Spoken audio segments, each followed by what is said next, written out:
ওয়া মালাইকাতাহু ইউসাল্লুনা আলান নবী ইয়া আইয়ুহাল্লাযীনা আমানু সাল্লু আলাইহি ওয়া সাল্লিমু তাসলিমা। দরুদ শরীফ। আল্লাহুম্মা সাল্লি আলা সাইয়্যিদিনা মাওলানা মুহাম্মদ ওয়া আলা আলি সাইয়্যিদিনা মাওলানা মুহাম্মদ। বাপেরা, একবার ওই দরুদটা একটু দয়া করে পড়তে পারবেন? যে দরুদটা আমরা নামাজের মধ্যে পড়ি, একটু পড়েন। আল্লাহুম্মা সাল্লি আলা মুহাম্মাদিন ওয়া আলা আলি মুহাম্মাদ কামা সাল্লাইতা আলা ইব্রাহিম ওয়া আলা আলি ইব্রাহিম ইন্নাকা হামিদুম মাজিদ। আল্লাহুম্মা বারিক আলা মুহাম্মাদ ওয়া আলা আলি মুহাম্মাদ কামা বারাকতা আলা ইব্রাহিম ওয়া আলা আলি ইব্রাহিম ইন্নাকা হামিদুম মাজিদ। নবীর উপরে দরুদ পড়লাম কেন? আল্লাহ কোরআনে বলেছেন, নবী হাদিসেও বলেছেন। আল্লাহ কোরআনের কোথায় বলেছেন দেখেনি? 22 নম্বর পারার 5 নম্বর পৃষ্ঠা 6 নম্বর লাইনে, সূরার নাম সূরায়ে আহজাবের 56 নম্বর আয়াতে আল্লাহ বলেন, ইয়া আইয়ুহাল্লাযীনা আমানু, হে ঈমানদার বান্দাগণ, সাল্লু আলাইহি, তোমরা নবী মুহাম্মাদের উপরে দরুদ পেশ করো, ওয়াসাল্লিমু তাসলিমা, এবং নবীর প্রতি আন্তরিকতার সঙ্গে সালাম প্রেরণ করো। এই আয়াতটা হলো আয়াতে মুতলাক, সেন্টেন্স বা জুমলাটা হলো মফউলে মুতলাক, বাবে তাফঈলের মাসদার। এজন্য নবীর উপরে বেশি বেশি করে দরুদ পড়বেন। চলুন নবী করিম সাল্লাল্লাহু আলাইহি ওয়াসাল্লাম কি বলেন দেখি। আল্লাহ নবী বলেন, মান সাল্লা আলাইহি ওয়াহিদাতান সাল্লাল্লাহু আলাইহি আশারা, যে ব্যক্তি আমার উপরে একবার দরুদ শরীফ পড়বে, নামায় আমল নামায় আল্লাহ 10টা নেকি লিখে দেবে। একটু জোরে বলেন সুবহানাল্লাহ। আমার বাপেরা, আমি আপনাদেরকে অনেক অনুরোধ করছি, চেষ্টা করেন একটু ভিতরটা এসে বসার জন্য। আরেকটা হাদিস, মান সাল্লা আলাইহি আশরান ফি আউয়ালিন নাহারি ওয়া আশরান ফি আখিরিন নাহারি নালাতহু শাফাআতি ইয়াউমাল কিয়ামা। আল্লাহ নবী বলেন, যে ব্যক্তি দিনের শুরুতে আমার উপরে 10 বার দরুদ শরীফ পড়বে, দিনের শেষে আমার উপরে 10 বার দরুদ শরীফ পড়বে, ওই ব্যক্তির শাফাআত সুপারিশ আমি মুহাম্মদ সাল্লাল্লাহু আলাইহি সাল্লাম কিয়ামতের মাঠে আল্লাহ খুবই নিকটবর্তী করে দেবে। আরেকটা হাদিস। আচ্ছা বাপেরা, একটা আখেরি দোয়া হবে তো? আচ্ছা, এই দোয়াটা আল্লাহর দরবারে কবুল হবে কি করে বুঝবেন? এই দেখেন একটা হাদিস। আল্লাহ নবী বললেন, ইন্না দুআ মাওকুফুম বাইনা সামাই ওয়াল আরদি লা ইয়াসআদু মিনহু শাইউন হাত্তা তুসাল্লি আলা নবিকা। এর বাংলা অর্থ কি? নিশ্চয়ই দোয়া অবস্থান করে আসমান আর জমিনের মধ্যবর্তী জায়গায়। ওই দোয়াকে উপরেও নিয়ে যেতে পারে না, নিচেও নামাতেও পারে না। হাত্তা তুসাল্লি আলা নবিকা, যতক্ষণ পর্যন্ত তোমরা নবীর উপরে দরুদ পাঠ না করে দোয়া চাও। অর্থাৎ নবীর উপরে দরুদ পড়ে দোয়া চাইলে ওই দোয়া আল্লাহর দরবারে কবুল হয়। জোরে বলুন সুবহানাল্লাহ। তাহলে আপনি দরুদ শরীফটা বেকার পড়লেন না। আরেকটা হাদিস। আচ্ছা বাপেরা, আমরা সবাই জান্নাতের আশা করি তো? বলুন বলুন। তো আল্লাহ নবী সাহাবীদেরকে বললেন, তোমরা জান্নাতের আশা করো? সাহাবীরা বললেন, জি হ্যাঁ, জান্নাতের আশা আমরা সবাই করি। নবীজি তখন বললেন, জান্নাত কার আশা করে? মারাত্মক আলোচনা। আমরা সবাই জান্নাতের আশা করি, জান্নাত কার আশা করে? আল্লাহ নবী বলছেন, শুনুন হাদিসটা, ইন্নাল জান্নাতা তাশতাকু ইলা খামসাতি নাফার, জান্নাত 5 শ্রেণীর মানুষের জন্য আশা করে। 1 নাম্বার, তালি আল কোরআন, প্রত্যহ কোরআন তেলাওয়াতকারী মানুষের জন্য জান্নাত আশা করে। জোরে বলুন সুবহানাল্লাহ। 2 নাম্বার, ওয়া হাফিজিল লিসান, এই জবানকে হেফাজতকারী মানুষের জন্য জান্নাত আশা করে। হারাম খাবার খাওয়া থেকে জিভটাকে ঠিক করুন, বাজে ভাষা বলা থেকে জিভটাকে ঠিক করুন, পরনিন্দা পরচর্চা করা থেকে জিভটাকে ঠিক করুন। জান্নাত আশা করে জবানকে হেফাজতকারী মানুষের জন্য। 3 নাম্বার, অমুত ইমিল জি আন, ক্ষুধার্তকে খাদ্য দানকারী মানুষের জন্য জান্নাত আশা করে। জোরে বলুন সুবহানাল্লাহ। এই জন্য গরিবকে খাবার খাওয়াবেন, গরিবকে খাবার খাওয়াবেন। 4 নাম্বার, অমুকসিল উরিয়ান, বস্ত্রহীনকে বস্ত্র দানকারী মানুষের জন্য জান্নাত আশা করে। জলসা দিচ্ছেন ভালো জিনিস, সাথে 10টা গরিবকে কাপড় দান করবেন, 10টা গরিবকে কম্বল দান করুন। বস্ত্রহীনকে বস্ত্র দানকারী মানুষের জন্য জান্নাত আশা করে। 5 নাম্বার হলো ওমান সাল্লা আলা হাবিবির রহমান, যে ব্যক্তি নবীর উপরে বেশি বেশি করে দরুদ পাঠ করে ওই লোকটার জন্য জান্নাত আশা করে। জোরে বলুন সুবহানাল্লাহ। তাহলে আমরা দরুদ শরীফটা বেকার পড়লাম না, একবার দরুদ শরীফ পড়লাম, পেছনে অনেকগুলো হাদিসও বলে দিলাম। চলো, दीन मिला ईमान मिला, पढ़ने के लिए कुरान मिला, जो कुछ देने का था सब कुछ दिलवा दिया कमली वाले ने, कलमा तैयबा ला इलाहा इल्लल्लाह ला इलाहा इल्लल्लाह मुहम्मदुर रसूलुल्लाह सल्लल्लाहु अलैहि वसल्लम। এই যে কালেমায়ে তৈয়বা পড়লেন, কালেমায়ে তৈয়বাকে বারে বারে বলার নাম আমরা বলি জিকির। মনে রাখবেন, আল্লাহর স্মরণ, আল্লাহর জিকির বেশি বেশি করে করুন। আল্লাহ পাক কোরআনে বলেছেন সূরা রদের 28 নম্বর আয়াত, 13 নম্বর পারা 4 নম্বর পৃষ্ঠা, 13 নম্বর পারা 12 নম্বর পৃষ্ঠা 4 নম্বর লাইন, আল্লাযীনা আমানু ওয়া তাতমাইন্নু কুলুবুহুম বিযিকরিল্লাহ আলা বিযিকরিল্লাহি তাতমাইন্নুল কুলুব। আল্লাহ পাক বলেন, যারা ঈমান এনেছে, সৎ কাজ করেছে এবং আল্লাহর জিকিরের মাধ্যমে অন্তরকে পরিষ্কার করেছে। আলা বিযিকরিল্লাহি তাতমাইন্নুল কুলুব, জেনে রাখো একমাত্র আল্লাহর জিকিরই মানুষের অন্তরকে পরিষ্কার করে দেয়। এজন্য জিকিরের ফজিলত অনেক আছে। হাদিস কি বলছে দেখি, জিকির সম্পর্কে অনেক আলোচনা আছে, ওদিকে বললাম না। আজ আমাদের আলোচনার বিষয়বস্তু একটু আলাদা। আল্লাহ নবী কি বলেন দেখি। আল্লাহ রসুল বলেছেন, মাসালুল লাযী ইয়াযকুরু রাব্বাহু ওয়াল্লাযী লা ইয়াযকুরু রাব্বাহু মাসালুল হাইয়্যি ওয়াল মাইয়্যিত। আল্লাহ নবী বলেন, যে ব্যক্তি আল্লাহর জিকির করলো না আর যে ব্যক্তি আল্লাহর জিকির করলো, দুটো ব্যক্তি কোনোদিন এক হতে পারে না। যে আল্লাহর জিকির করলো না ও হলো মৃত ব্যক্তি, আর যে আল্লাহর জিকির করলো ও হলো জীবিত ব্যক্তি। জোরে বলুন সুবহানাল্লাহ। তাহলে আমরা বেকার বেকার জিকিরটাও করলাম না। আর একটা হাদিস, আল্লাহ নবী বলেন, আকসিরু যিকরাল্লাহি হাত্তা ইয়াকুলু মাজনুন, তোমরা এত অধিক পরিমাণে আল্লাহর জিকির করতে থাকো, আল্লাহকে স্মরণ করতে থাকো, লোকে যেন তোমাদেরকে পাগল বলে মনে করে। শুধু তাই না, আর একটা হাদিস, রসুল বললেন, লা ইয়াজালু লিসানুকা রাতাবাম মিন যিকরিল্লাহ। আল্লাহ নবী বলেন, তোমাদের জবানটা যেন সর্বদা আল্লাহ আল্লাহর জিকিরেই সিক্ত থাকে। এজন্য বাপেদের বলি, আল্লাহর নামকে স্মরণ রাখুন সর্বদাই। খেতে গেলে আল্লাহর নাম, শুতে গেলে আল্লাহর নাম, বসতে গেলে আল্লাহর নাম, আল্লাহকে সঙ্গে রাখুন। এরপরে আর একটা হাদিস, আল্লাহ নবী একদিন রাস্তা দিয়ে যাচ্ছেন, কিছু সাহাবী বসে রাস্তার একটু পাশেই বসে আলোচনা করছেন। তো নবীজি সাহাবীদেরকে বললেন, তোমরা কি করছো এখানে? সাহাবীরা বললেন, হে নবী, আমরা এখানে বসে বসে আল্লাহ এবং নবীর আলোচনা করছি। আল্লাহ নবী তখন বললেন, ইজা মারারতুম বিরিয়াজিল জান্নাহ ফারতাউ, তোমরা যখন জান্নাতের মধ্যে প্রবেশ করবে, জান্নাতের ফলমূলগুলো ভালো করে ভোগ করিও।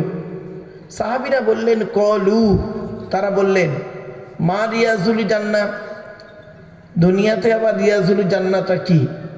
নবী বললেন, কলা, নবী বললেন, হিলাকুজ জিকির, যেখানে আল্লাহ এবং রসুলের আলোচনা করা হয় ওটাই হলো রিয়াজুল জান্নাহ। জোরে বলুন। তাহলে আপনি এই যে জায়গাটায় বসেছেন, এই জায়গাটা বেকার জায়গা নয়, ক্ষণেকের জন্য এই জায়গাটার মূল্য অনেক বেশি। আমি এই জন্য আপনাদেরকে অনুরোধ করেছিলাম বাবা একটু এসে বসে গায়ে গায়ে বসতে। আর একটা হাদিস, আল্লাহ রসুল বলেছেন পৃথিবীর প্রত্যেকটা বস্তু খারাপ হয়ে গেলে সারাবার একটা রাস্তা থাকে। মানুষের অন্তর যখন খারাপ হয়ে যায়, আচ্ছা মানুষের অন্তর কিভাবে খারাপ হয়? সুদ, ঘুষ, ব্যভিচার, নারী নির্যাতন, লটারি, টিটিক, জুয়া ইত্যাদি ইত্যাদি, জেনা ব্যভিচার করে করে, পাপ কাজ করে করে পৃথিবীতে মানুষের অন্তরে একটা ময়লা পড়ে যায়। ওই ময়লাটাকে সারাতে গেলে কি দরকার?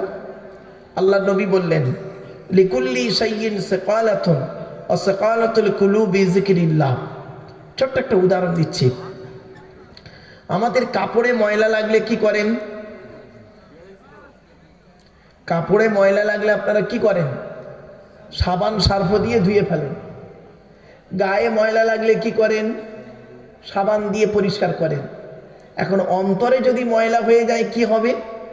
আল্লাহ নবী বলছেন পৃথিবীর প্রত্যেকটা বস্তু খারাপ হয়ে গেলে তার সারাবার একটা রাস্তা আছে।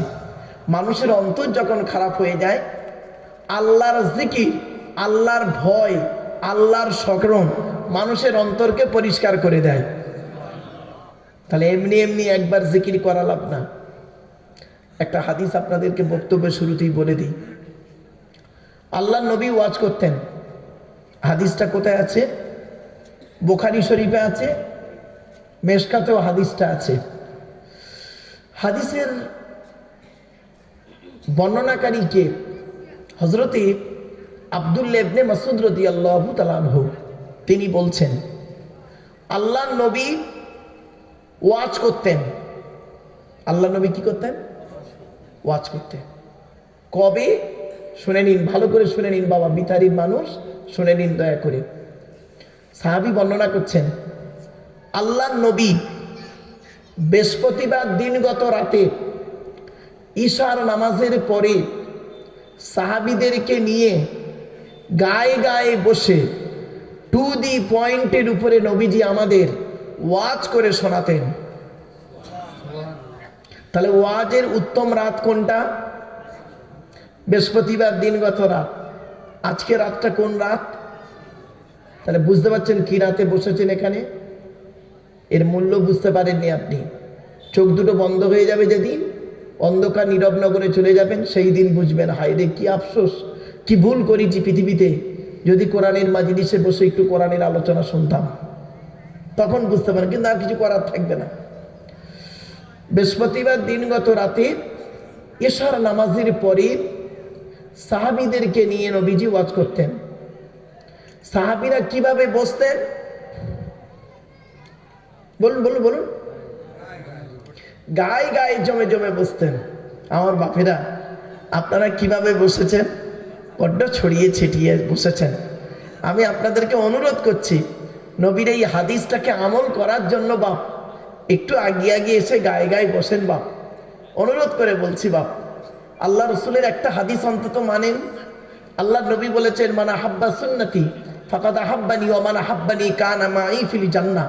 আল্লাহ নবী বলেছেন কোন ব্যক্তি যদি আখেরি জামানায় একটা সুন্নতের উপরে আমল করে, একটা সুন্নতের উপরে আমল করে যদি মারা যায়, ওর ওসিলায় কিয়ামতের মাঠে জান্নাত পাবে। তো আমার বাপেরা অন্তত একটা সুন্নত আদায় করুন, একটু গায়ে গায়ে গায়ে গায়ে মিলে মিলে মিলে মিলে বসুন। এবার আসছি নবীজি ওয়াজ করতেন কিভাবে। নবীজির ওয়াজ ছিল কেমন? নবীজি খুব চিৎকার করে ওয়াজ করতেন না, আর নবীজি খুব আস্তে বলেও ওয়াজ করতেন না। ওয়াকানা বাইনা যালিকা কওয়ামা, মধ্যবর্তী পন্থা অবলম্বন করতেন নবীজি। শুনে নিন, টু দি পয়েন্টের উপরে নবীজি বুঝিয়ে বুঝিয়ে ওয়াজ করে শোনাতেন। তা আজ আমি আপনাদের কাছে টু দি পয়েন্টের উপরে বাপ আলোচনাটা করব। একটু আমাকে সময় দিন। আমি আপনাদের কাছে অনুরোধ করছি, আপনাদের হাতে 2-2.5 ঘন্টা সময় হবে ইনশাল্লাহ? বাবা তাবারুকের ব্যবস্থা আছে, কেউ যাবেন না, প্রত্যেকের খাওয়া দাওয়ার ব্যবস্থা আছে, বসিয়ে খাওয়াবেন, বসিয়ে খাওয়া দাওয়ার ব্যবস্থা আছে বাবা, কেউ যাবেন না। অন্তত ওয়াজটা একটু শুনে যান, কোরআনের আলোচনা, হাদিসের আলোচনা একটু শুনে যান। আমার পূর্ববর্তী বক্তা জনাব মৌলানা জুলফিকার আলী সাহেব খুব জ্ঞানী মানুষ, ভালো যোগ্য আলেম, তিনি তার জ্ঞান গর্ব বক্তব্য আপনাদের কাছে রেখেছেন। তার আগে আপনাদের মসজিদের ইমাম সাহেব স্বনামধন্য মানুষ, তার আগে হয়তো আপনাদের গ্রামের এলাকার আলেম ওলামারা আলোচনা রেখেছেন। আমি অধম গুনাহগার, তেমন কিছুই জানি না, তেমন ইলিম কালাম নেই বাপ আমার। আমি মনে করি আমার জ্ঞানটা হলো সীমিত কিছু বই পুস্তক অক্ষর সিলেবাসের জ্ঞান, আর আপনাদের জ্ঞানগুলো হলো বিভিন্ন রকম কোয়ালিটি কোয়ান্টিটি বক্তার বক্তব্য শোনা জ্ঞান। তা আমি মনে করি আপনাদের জ্ঞানগুলো হলো প্রশান্ত মহাসাগরের মতো জ্ঞান, আর প্রশান্ত মহাসাগরের উপরে ছোট্ট একটা কলসির মতো আমার জ্ঞান। আমি আপনাদের জ্ঞান দিতে এসেছি, এটা যেন কোনোদিন ভাববেন না আমি আপনাদের জ্ঞান দেবার ক্ষমতা রাখি নাই বাপ। চলেন, জলসা কেন দেন আপনারা? জলসা দেবার উদ্দেশ্য হলো তিনটে। কটা? খুব ভালো করে শুনুন। জলসা দেবার উদ্দেশ্য হলো তিনটে। কি কি? এক নাম্বার, অজানাকে জানা। কি বললাম? আমার সঙ্গে কথা বলুন এবার। অজানাকে জানা। আচ্ছা, কি অজানা জানা? একটু ধৈর্যের পরিচয় দিন, নিজেরাই এখানে বসে বুঝতে পেরে যাবেন। আজকের সত্যি আমার জিনিসটা অজানা ছিল, আজকের মজলিসে বসে জেনে নিলাম। এক নাম্বার মাথায় রাখুন। দু নাম্বার হলো ভুল সংশোধন করা। কি বললাম বাপ? কি ভুল সংশোধন হবে দেখুন, একটু দাঁড়ান, নিজেরাই বুঝতে পারবেন। তিন নাম্বার, কিছু পরামর্শ নিয়ে নেওয়া। কি পরামর্শ দেব? আমি ব্যক্তিগত কোনো পরামর্শ আপনাদের সঙ্গে দেব না বাবা। এই আল্লাহর বিধান, অ্যাকর্ডিং টু ইসলামিক ল, আল্লাহর কোরআন থেকে কিছু পরামর্শ আপনাদেরকে দেব, আর নবীর হাদিস থেকে কিছু পরামর্শ আপনাদেরকে দেব। সেই পরামর্শ মোতাবেক যদি আমি এবং আপনি পৃথিবীতে চলতে পারি, শান্তিতে থাকতে পারবো, ইনশাআল্লাহ পরকালে জান্নাত পাবো। ঠিক না বেটি? এই তিনটে কারণে জলসা দেওয়া হয়, ভালো করে বুঝে নিন। আর একটা কথা আপনাদের বলে নিই ওয়াজের শুরুতেই, আপনাদেরকে আমি হাতে ধরে বলছি, করজোড়ে নিবেদন করছি, আমি অর্ডার করছি না। অর্ডার করার অনুমতি আল্লাহ আমাকে দেয়নি, অনুরোধ করার অনুমতি আল্লাহ আমাকে দিয়েছে। অর্ডার করার অনুমতি আছে কার? আল্লাহ। আল্লাহ অর্ডার করবে। অর্ডার করার অনুমতি দিয়েছেন আল্লাহ কাকে? নবীকে। আর আমাদের তারা কি দিয়েছে? আমাদেরকে দিয়েছেন যে আল্লাহ বলছেন আমার কথা নবীর কথাগুলো নে জনগণকে বোঝাবি, তুই নিজে চলবি আর জনগণকে বোঝাবি। এই জন্য আমরা আপনাদের অনুরোধ করতে পারি, আপনাদের অর্ডার করার অনুমতি আমাদের নেই। ঠিক না বে? ঠিক। আমার ওয়াজের গুরুত্বটা বুঝতে হবে বাপ। আমার ওয়াজ শুনতে গেলে একটু সময় লাগবে, একটু ব্রেন লাগবে, একটু ধৈর্যের পরিচয় দিন বাপ। লস হবে না, কষ্ট করে এসে বসেছেন তো, লস হবে না ইনশাল্লাহ। দেখুন, তা আমি আপনাদেরকে ওয়াজের শুরুতেই অনুরোধ করছি, অনুরোধ করজোড়ে নিবেদন করছি, আপনারা যখন না, মাইকটা ঠিক আছে, আসলে একটু দাঁড়ান, মাইকটা ঠিক আছে দেখবেন। এই দেখেন, আমি যদি এতে মুখ দিয়ে কথা বলি, জোরে কথা বলি, তাহলে আওয়াজ একদম পারফেক্ট। দেখুন, কোনো হাতই দেয়নি, দেখছে কি? আমি জানি মাইকটা ভালো, আমার অভ্যাসটা খারাপ, আমি এদিক ওদিক করি, একটু ঠিক করতে দিন, 2-10 মিনিট সময় যাক, তারপর দেখবেন সব ঠিক হয়ে যাবে। দাঁড়ান, এই একটা কোরআনের আয়াত বলি। আল্লাহ বলছেন, আমি বলিনি কিন্তু, আল্লাহ বলছেন ওয়াকানাল ইনসানু আজুলা। আল্লাহ কোরআনে বলছেন বানি ইসরাইলে মানুষের একটা অভ্যাস হলো কোনো কাজে তাড়াহুড়ো করা। ঠিক না বেটি? দেখবেন এটা মানুষের অভ্যাস আমাদের। চলে, এবার আসছি। তিনটে জিনিস অনুরোধ করছি আপনাদেরকে, আমি খুব রিকোয়েস্ট করে বলছি, আপনারা যখন জলসা দেবেন তিনটে জিনিসকে ঠিক রাখবেন। কটা কটা? তিনটে জিনিসকে ঠিক রাখবেন। এক নাম্বার বক্তা, 2 নাম্বার কমিটি, 3 নাম্বার শ্রোতা। বক্তার কি দেখবেন? বক্তার দুটো জিনিস দেখবেন, দেখা দরকার। কি? 1 নাম্বার দেখবেন বক্তাটি সত্যিকারের আলেম কিনা। কি বললাম বাবা? সত্যিকারের আলেম কিনা, এডুকেটেড পারসন কিনা, শিক্ষিত মানুষ কিনা। শুধু বক্তাটার ডিগ্রি থাকলে হবে না, বক্তাটার আমল আছে কিনা। আরবিতে একটা বাক্য আছে, আল আলিমু বিলা আমালিন কাশাজারি বিলা সামারিন। আমল বিহীন আলেম ওই রকম, ফল বিহীন গাছটা যেরকম। যে গাছের ফল হয় না সে গাছের যেমন কোনো ভ্যালু থাকে না, যে আলেমের আমল নাই ও আলেমের এলেমের কোনো মূল্য নাই। বাপেরা, কথাটা একটু অনুরোধ করছি শুনে নি। বক্তাটা 5 ওয়াক্ত নামাজ পড়ে কিনা, বক্তাটা রমজান মাসে রোজা রাখে কিনা, বক্তাটা কোনো নেশা ভান করে কিনা,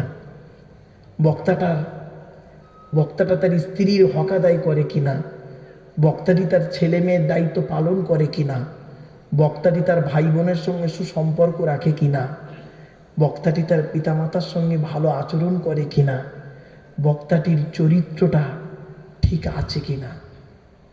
চলুন, আমি বলিনি কিন্তু, আমাকে ভুল বুঝবেন না। চলুন নবী কি বলছেন দেখি। আল্লাহ নবী বললেন, কোন আলিমান, হাক্কানি আলেম হও। কোন আলিমান, হাক্কানি আলেম হও। আলেম হতে পারোনি, ঠিক আছে, ঠিক আছে। আও মুতাআল্লিমান, হাক্কানি আলেমের ছাত্র হও, ছাত্র হও, তাও সুযোগ পাওনি, ঠিক আছে। আও মুস্তামিয়ান, হাক্কানি আলেমরা যেটা বলে মনোযোগ সহকারে সেটাকে শ্রবণ করো, আমল করো, তাও সুযোগ পাওনি, ঠিক আছে। আও মুহিব্বান, হাক্কানি আলেমদেরকে অন্তর দিয়ে ভালোবাসো। ওয়ালা তাকুন খামিসান ফাতুহলিকুম, 5 নাম্বারটা হতে যেও না, তাহলে ক্ষতিগ্রস্ত হয়ে যাবে। আমি বলিনি, আল্লাহ নবী বললেন, হয় আপনি জ্ঞানী হন, হয় আপনি জ্ঞানী হন। জ্ঞানী হতে না পারলে জ্ঞানীর ছাত্র হন। জ্ঞানীর ছাত্র যদি হতে না পারেন, জ্ঞানী লোকেরা যেটা বলেন মনোযোগ সহকারে শ্রবণ করুন, আমল করুন। তাও যদি সুযোগ না পান, জ্ঞানী মানুষদের সঙ্গে মহব্বত ভালোবাসা রাখুন। চলুন, এখন হাক্কানি আলেম কে? প্রশ্ন হতে পারে বাপ, আল্লাহ নবীর হাদিস, আমার কথা নয় বাপ, নবীর হাদিসটাকে আমি আপনাদেরকে বাংলায় ট্রান্সলেট করে বলছি। আল্লাহ নবীর হাদিস, আল্লাহ নবী বলছেন, আল্লাহু আজওয়াদু জুদান ওয়ানা আজওয়াদু বানি আদম ওয়াজাদুহুম বাদি রাজুল আলিমা ইলমান ফানাশরাহু ইয়াতি ইয়াউমাল কিয়ামাতি আমিরান ওয়াহিদা। এর বাংলা মানে কি? আল্লাহ নবী বলছেন, আল্লাহ হলেন সবথেকে বড় দাতা। আল্লাহ হলেন সবথেকে বড় দাতা। আল্লাহর পরে বড় দাতা হলাম আমি, মুহাম্মদ সাল্লাল্লাহু আলাইহি ওয়াসাল্লাম। আল্লাহ নবী বলছেন, আমার পরে বড় দাতা কে জানো? এই পৃথিবীতে আকাশের নিচে জমিনের উপরে। আল্লাহ নবী বলছেন, আমি বলিনি বাপ, আল্লাহ নবী বলছেন, আমার পরে পৃথিবীর জমিনে আকাশের নিচে জমিনের উপরে সব থেকে বড় দাতা কে? ওই আলেম, ওই জ্ঞানী লোকটা যে ইলিম অর্জন করেছেন, ইলিম মোতাবেক নিজে চলেছেন, সমাজের মানুষকে বলেছেন, তার ইলিম থেকে মানুষ উপকৃত হতে পেরেছে। ওই শ্রেণীর আলেমদেরকে কিয়ামতের মাঠে আল্লাহ পাক এক একটা দলের আমির করে তুলবে। কি ভাবলেন? মাইকের সামনে এসে কিছু বলে দেবার নাম বক্তা নয় বাপ। 3টি জিনিস কোনোদিন ব্যাকে আসে না, সব সময় সামনের দিকে যায়। 3টে জিনিস কি কি? 1 নাম্বার, ধনুক থেকে তীরটা বের হয়ে গেলে ওই তীরটা আর কোনোদিন ব্যাকে আসে না। 2 নাম্বার, দেহ থেকে আত্মাটা বের হয়ে গেলে ওটা আর পৃথিবীতে রিটার্ন দেওয়া হয় না। 3 number, it is very very important, কি জবান থেকে কথা বের হয়ে গেলে ওটা আর কোনো দিন ব্যাকে আসে না। খুব মাথায় রাখুন।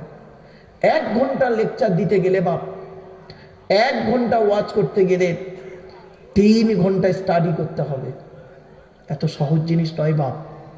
চলে না গিয়ে যাই, একটু বলার সুযোগ দিন আমাকে। এরপরে আসছি কমিটি। জলসা কমিটি আলাদা, মসজিদ কমিটি আলাদা। জলসা কমিটি হতে গেলে বাপেরা আমাকে ভুল বুঝবেন না, 3টে জিনিস থাকা দরকার। কটা কটা? 3টে জিনিস। শুধু জলসা কমিটি থাকবে না, সকলের। কি কি? 1 নাম্বার, সৎ হতে হবে। কি বললাম? জোরে বলুন। সৎ। আমাদের কি সৎ হতে হবে। সৎ কোন লোকটাকে বলে বলুন তো দেখি? আমাদের ধারণা হলো কি জানেন? সৎকে যার গালে দাড়ি, মাথায় টুপি, বড় পাঞ্জাবি, মাঝে মাঝে ওমরা হজ করেছে, ওই লোকটা সৎ না। আল্লাহ নবী বলছেন, বুখারী শরীফের হাদিস গো বাপ, আল্লাহ নবী বলছেন, তোমরা আমাকে 2টো জিনিসের গ্যারান্টি দাও, আমি মুহাম্মদ সাল্লাল্লাহু আলাইহি ওয়াসাল্লাম তোমাদের জান্নাতের গ্যারান্টি দেব। সাহাবীরা বললেন, হে নবী আপনি বলুন কি 2টো জিনিস চান, বলুন। নবীজি বললেন, 1 নাম্বার হলো 2 ঠোঁটের মাঝখানে, কি বললাম, এই জবানের গ্যারান্টি দাও। আর 2 নাম্বার কি? 2 রানের বীজখানে, এই লজ্জাস্থানের গ্যারান্টি দাও। 2 ঠোঁটের মাঝখানে, 2 রানের বীজখানে, এই 2টো জিনিসের গ্যারান্টি তোমরা আমাকে দাও, আমি তোমাদের জান্নাতের গ্যারান্টি দিয়ে দেবো। যান বাড়ি চলে যাবে। বাড়িতে গিয়ে দেখবেন হয় ভদ্রলোকের নিচে খারাপ, নয় ভদ্রলোকের উপর খারাপ। যা দুটোই খারাপ, ও জাহান্নামী। রাগ করবেন না। হুক মেরে কারেন্ট নিয়ে চাচা আমার পাকা চালিয়ে তাহাজ্জুদের নামাজ পড়ছে। চুরি করা কারেন্টে পাকা চালিয়ে তাহাজ্জুদ, বাহ! রাগ করবেন না। আল্লাহ নবীর একটা হাদিস, মিশকাতেও আছে হাদিসটা, মুসলিমেও আছে হাদিসটা, রাবি হচ্ছে আবু তুফাইল। আল্লাহ নবী বললেন, লানাল্লাহু মান সারাকা মানারাল আরদি, ওই সমস্ত লোকেদের প্রতি আল্লাহর গজব, জাহান্নাম, যারা জমির আল কেটে কেটে জমি বাড়িয়ে নেয়। ভাষা বুঝতে পারছেন? বুঝতে পারছেন কি? জমির আল কেটে কেটে যারা জমি বাড়িয়ে নেয়, ওদের প্রতি আল্লাহর গজব, ওরা জাহান্নামী। বাবা বাড়ি থেকে ভাববেন, যারা চাষ করে মাথায় রাখুন। চলুন আজ একটা একটা করে বলতে দিন। এরপরে আসছি, হালাল খাবার খেতে হবে। কি? জোরে বলুন। শুধু জলসা কমিটি হালাল খাবে না, আমাদের সকলকে হালাল খেতে হবে। চলুন এই কোরআনে কাদের কাদের হালাল খেতে বলেছে আল্লাহ দেখি। কোরআনে 3 শ্রেণীর লোককে আল্লাহ হালাল খেতে বলেছেন। কয় শ্রেণীর লোক বাবা? 3 শ্রেণীর লোককে হালাল খেতে বলেছেন আল্লাহ পাক। 1 নাম্বার আল্লাহ বলেছেন নবীদেরকে হালাল খেতে। কি আশ্চর্য! নবী রাসূলদেরকে আল্লাহ হালাল খেতে বলছেন কোরআনে। আয়াতটা পড়ি, শুনুন। 18 নম্বর পারা, 4 নম্বর পৃষ্ঠা, 9 নম্বর লাইন, সূরার নাম সূরা মুমিনুনের 51 নম্বর আয়াত। ইয়া আইয়ুহার রাসূল, রাসূল নয় রসুল, রসুল হলো এক বচন, রসুল হলো বহু বচন। ইয়া আইয়ুহার রাসূল, হে রসুলগণ, হে রসুলগণ, কুলু মিনাত তাইয়্যিবাতি ওয়ামালু সলিহা, আপনারা প্রত্যেকে হালাল খাবার খান আর পৃথিবীতে ভালো ভালো কাজগুলো করুন। আল্লাহ প্রথম বললেন নবী রসুলদেরকে, ইয়া আইয়ুহার রাসূল কুলু মিনাত তাইয়্যিবাতি ওয়ামালু সলিহা, হে রসুলগণ আপনারা হালাল খাবার খান আর পৃথিবীতে ভালো ভালো কাজগুলো করুন। আচ্ছা, নবী রসুলরা হালাল খাবেন এটা আল্লাহ 100% জানেন, ঠিক না বেঠিক? নবী রসুলরা হারাম খাবেন না এটা একদম 100% আল্লাহ জানেন। তথাপিও কেন আল্লাহ পাক বললেন নবী রসুলদেরকে হালাল খেতে? বলুন, যাতে করে উম্মতের মাথায় না এটা ঢুকে যায় নবী মানে যা খুশি তাই, রসুল মানে যা খুশি তাই। না গো বাবা, আল্লাহ কোরআনে বলছেন, চলুন আয়াতের তাফসীর। 8 নম্বর পারা 10 নম্বর পৃষ্ঠার 8 নম্বর লাইন, সূরার নাম সূরা আরাফ। ফালানাসআলান্নাল্লাযীনা উরসিলা ইলাইহিম ওয়ালানাসআলান্নাল মুরসালিন। আল্লাহ বলছেন, প্রত্যেক নবী রসুলদেরকে আমি কিয়ামতের মাঠে জিজ্ঞাসা করব, আপনাকে আমি নবী করে পাঠিয়েছিলাম, রসুল করে পাঠিয়েছিলাম, আপনি কি পৃথিবীতে আপনার দায়িত্ব পালন করেছিলেন? জিজ্ঞাসা করবেন। প্রত্যেক নবী রসুলদেরকে যদি আল্লাহ পাক জিজ্ঞাসা করেন, আর আমি আপনি কোন জায়গায় বসে আছি, জিজ্ঞাসা হবে না? শুনে নিন, আল্লাহ পাক কোরআনে বলছেন, আয়াহসাবুল ইনসানু আন ইউতরাকা সুদা। আয়াহসাবুল ইনসানু আন ইউতরাকা সুদা। মানুষ কি মনে করে এমনি এমনি তাকে ছেড়ে দেবো? মানুষ কি মনে করে এমনি এমনি ওকে ছেড়ে দেবো? হিসাব বুঝে তবে ছাড়বো ওকে। কি হিসাব? 3টে জিনিসের হিসাব আপনাকে আমাকে দিতে হবে। জ্ঞানী, জ্ঞানী, জ্ঞানের হিসাব দাও। ধনী, ধনী, অর্থের হিসাব দাও। যুবক, যৌবনের হিসাব দাও। বাড়ি থেকে ভাববেন, হিসাব আপনাকে আমাকে দিতে হবে। আপনি হয়তো এখানে ভাবছেন অন্য কিছু, তো চলেন। এরপরে আল্লাহ কোরআনে বলছেন মোমেনদেরকে হালাল খেতে। আমরা গালে দাড়ি মাথায় টুপি নিয়ে বসে আছি, মোমেন বলে দাবি করি, আমাদেরকে আল্লাহ হালাল খেতে বলেছেন। আমার আগের বক্তা আলোচনা করেছেন মোমেন কাকে বলে, মনে আছে? মোমেনদের সম্পর্কে বলেছেন। আজ আমি মোমেনদের সম্পর্কে আলোচনা করব না, টেনশন নেই। আমার আজকের আলোচনাটা হবে একটু অন্যরকম। আগে বলে নিই, আল্লাহ পাক কোরআনে বললেন 2 নম্বর পারা 4 নম্বর পৃষ্ঠা 14 নম্বর লাইন, সূরার নাম সূরা বাকারার 172 নম্বর আয়াত।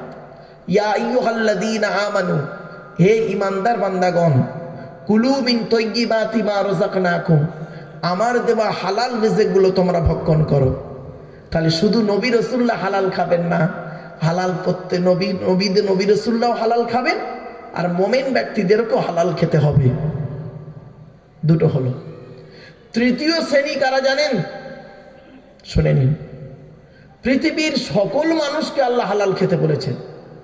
হিন্দু, মুসলিম, জৈন, ব্রাহ্মণ, খ্রিস্টান, কুলি, সাঁওতাল, বাগদি, দুলে, এক কথায় আদমের সন্তানদেরকে আল্লাহ হালাল খেতে বলেছেন। তার দলিল কোরআনে কোথায় আছে? 2 নম্বর পারা 4 নম্বর পৃষ্ঠার 8 নম্বর লাইন, সূরার নাম সূরাই বাকারার 168 নম্বর আয়াত। ইয়া আইয়ুহান নাস, ইয়া আইয়ুহান নাস, হে মানব জাতি, কুলু মিম্মা ফিল আরদি হালালান তাইয়্যিবা, আমার দেওয়া হালাল রিজিকগুলো তোমরা ভক্ষণ করো। ওয়ালা তাত্তাবিউ খুতুওয়াতিশ শায়তান, শয়তানের পথকে অনুসরণ করিও না। ইন্নাহু লাকুম আদুউম মুবিন, শয়তান হলো তোমাদের প্রকাশ্য দুশমন। তাহলে 3 শ্রেণীর লোককে আল্লাহ হালাল খেতে বললেন। এই 3 শ্রেণীর মধ্যে আমরা আছি কি? আছি। নবী রাসূল নয়, কিন্তু মোমেন হিসেবে আছি, আর মানুষ হিসেবে আছি। বাড়ি থেকে ভাববেন, মনে রাখবেন, হারামের বিরানি ভাতের থেকে, হারামের বিরানি ভাতের থেকে হালালের ডাল ভাতটাই ভালো।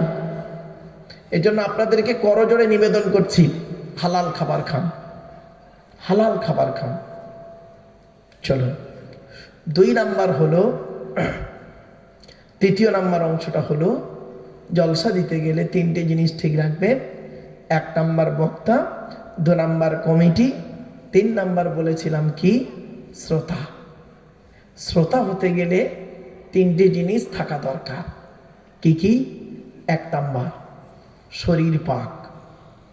তো এখানে যত মানুষ বসে আছেন, জ্ঞানী গুণী বুদ্ধিজীবী মানুষ, আপনাদের শরীরটা পাক আছে। হয়তো এখন অজু কারণ নাও থাকতে পারে, অজু হয়তো অনেকের নেই, কিন্তু শরীরটা কি? পাক আছে। 2 নাম্বার হলো কাপড় পাক। তো যে যেমন কাপড় পরে আছেন, আপনাদের প্রত্যেকের কাপড় পাক আছে। তিন নাম্বারটা খুব ইম্পর্টেন্ট, জায়গা পাক। চেষ্টা করবেন জলসা যখন দেবেন যে জায়গাটা